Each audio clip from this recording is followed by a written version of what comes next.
Aabante na sa 2024 NBA Finals ang Boston Celtics. Kasunod ng kanilang 105-102 victory kontra sa Indiana Pacers ngayong Martes at mas-sweep ang Eastern Conference Finals. Yan ang ulat ni Daryl Oclares.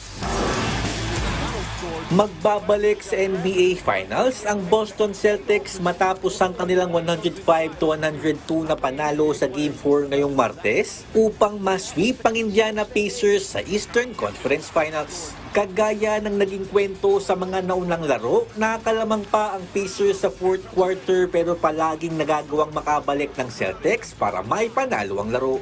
Dahil sa maigpit na depensa ng Celtics, hindi na nakapuntos pa ang Pacers sa uling 3 minuto ng final frame para manatiling tabla ang laban hanggang sa dulo.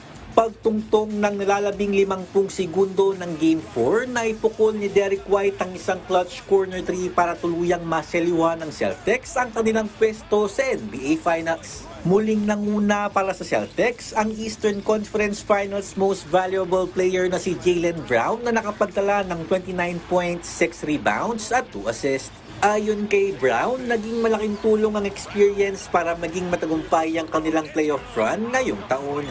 We feel like we're a different team than we were last year and the year before that. I know everybody wants to continue to kind of pigeonhole us to what was happened in the past, but we've had a different team every single year, different coaches. We've had like 3 coaches in the last 5 years. Time has gone by, experience has been gained, and I think we are ready to put our best foot forward. Samantala, nakapag-ambag naman si Jason Tatum ng double-double 26 markers at 13 boards na dinagdagan pa ng 8 dimes. Para naman kay Tatum, nasasabik na sila na makabalik sa finals matapos ang kanilang conference finals exit noong nakaraang season.